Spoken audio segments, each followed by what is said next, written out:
Welcome to the Real News Network. I'm Paul Jay in New York City. In Libya, the stalemate continues. NATO bombs continue to fall on Tripoli. And a UN resolution that said the reason for being in Libya was to protect civilians doesn't get talked about very much anymore. The issue of regime change and perhaps even the killing of Kadafi all seems to be within the realm of the acceptable. Now joining us to help us understand what's going on in Libya is Hamid Dabashi. Hamid is a professor of Iranian Studies and Comparative Literature at Columbia University in New York. He's the author of the book Brown Skin, White Masks. Thanks for joining us again. Thank you, Paul. Thanks for having me. What's your take on what's happening and where are you now? Not unconditional support for the rebels, unconditional support for the Libyan democratic uprising. To this day, this rebel business is a mysterious entity. We don't know what exactly they are. I'm not questioning the validity of their cause, but as you know, it's a rebel. It's not a democratic representation. What remains legitimate, valid, consistent is Libyan people being part of the Arab Spring, and there is something of a civil war that is happening. Now, the military intervention, first of all, as you said, it has not delivered. We are now 3 months into bombing, relentless bombing, and we have had even a compound that one of Kadafi's sons was bombed, and casualties reported, but still he's up and about. We have a fascinating case that, in fact, the conventional army of Libya has been destroyed, as NATO has made sure. And Gaddafi is now fighting an unconventional and asymmetrical warfare with the rebels and with NATO. So that can be protracted for a very long time. But that means there was enough base of support for Gaddafi one way or the other that he's able to mobilize fighters. Militarily, we don't know if it's actually politically or socially. You have, when you have, for example, a few days ago, a number of soccer players, football players defected to the opposition. And that is a sign that the actual popular base is very, very thin, if anything. But for a country of 6.5 million people and an oil-based economy, you really don't need that much of a popular base. What you need is a military and security apparatus. And the military and security apparatus, whatever it is so still there that his son comes out and says, we want to have an election, let's put this on referendum, etc. And Gaddafi comes and gives his rants and rape, whatever he wants to say.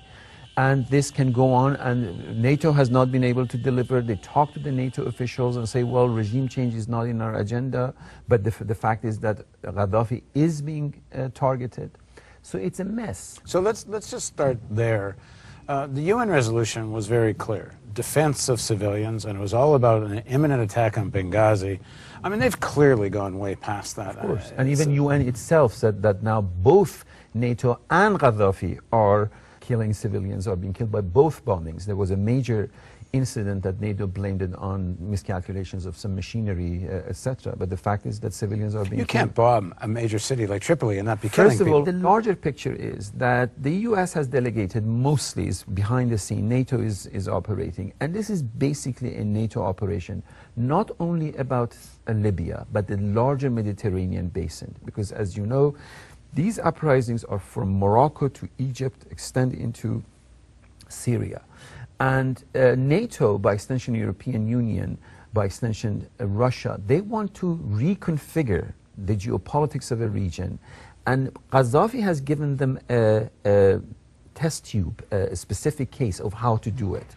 That is where the situation is. The Europeans are in a rush to recognize the rebels. They establish office in Benghazi. International Criminal Court just issued an indictment against Gaddafi, which is a toothless lion, doesn't do anything, but nevertheless... But also makes it almost impossible to negotiate his exit. To negotiate anything, because he is now a criminal, so far as that indictment is concerned. But the African Union is trying to intervene. There is there has been repeated meetings in Pretoria to try to find a face-saving scenario for Gaddafi to lead, because they also have a lot at stake, not politically, but economically. Because, as you know, there is an element of racialization of the so-called mercenaries that are being hired by Gaddafi to wage his war.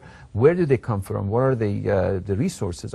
Obviously are the sub-Sahel African labor migration into the oil-based economy of Libya that are hired and given a gun to go and shoot people. Well, what do you make of that issue? It's not getting much reported. The allegations or charges that within this rebel movement, there's a lot of racist elements, and they really have been targeting black migrant workers, not just black mercenaries. In Libya, you also have the fact of African laborers who are in Libya, part of the labor force, but before this conflict began, this war began, they were part of the labor force so far as the oil industry is concerned and other services, and it's not just African. Remember, it's comes from all over, even from Asia. And now the war has started. The same labor migrants have been given a gun and a uniform. The key factor is labor migration. Is not that they're not criminals, they are not fighters, but for money they will do anything. Obviously, any worker will do. And so then this becomes more racialized, because if there's some blacks with guns, all blacks become the enemy. Exactly. Okay, let's move on to the issue. Back to the UN resolution. Is what's now going on by NATO, is that not a complete violation of the UN resolution, and is this not essentially now against intervention in a civil war? As you recall, Paul, even from the very beginning, UN Security Council in 1973 was very vague. What does no-fly zone exactly mean? They say no-fly zone, anything except landing of troop. No, we just heard that as early as, that is in fact in June, early in June, the French have been dropping. What does dropping mean? Dropping weapons to aid with the rebels. So the actual resolution was not clear enough. They had left it vague enough to do whatever they want to do. There's an interesting interview with Prime Minister Cameron from UK.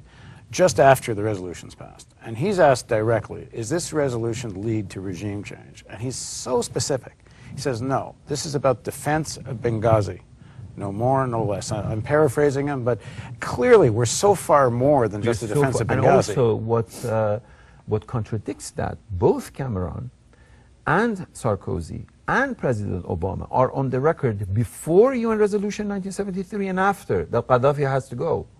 So they can't be schizophrenic. They can, on the public, say Gaddafi has to go, and that the UN resolution that was caused by the conflict in Libya has nothing to do with regime change. It's just wrong. Has the character of the struggle, when you talk about the aspirations of the Libyan people, but still, movements have leaderships. The rebels have a leadership. Has the character changed in this way, that sections of the Libyan elite seem to have taken over much of the rebellion? Even people who were, yesterday were part of Gaddafi's ruling group are now in the leadership of the rebel group.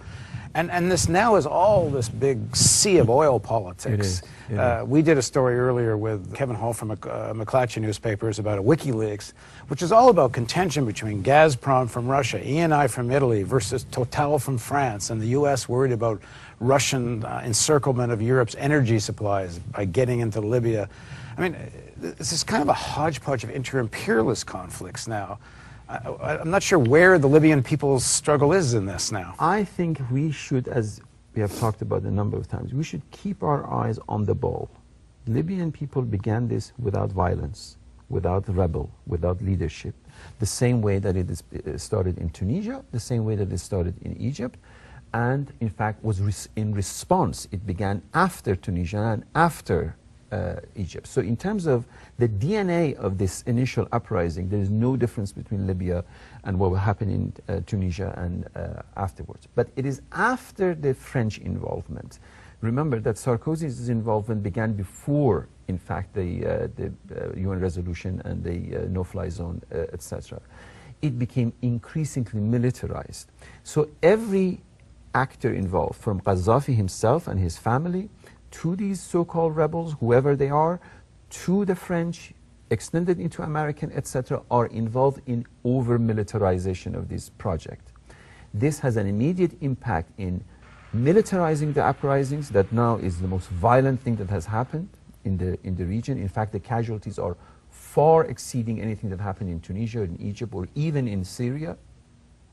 And it is also, by virtue of its being so prolonged, a test tube for the rest of the Mediterranean region, for the NATO to be able to control it, not only for these uprisings, but also for economic resources. Oil is a key factor, and labor migration, and all sorts of racialized politics that happens by virtue of labor migration.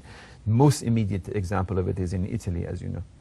So the struggle then has entered a phase where you could say the people's aspirations, or the sort of democratic struggle you talked about, it's kind of taking a back seat to all these other agendas. Correct. You're absolutely correct. Now the oil politics, military politics, and also cherry picking with these so-called rebels, which one they support and which one they don't support, has taken over.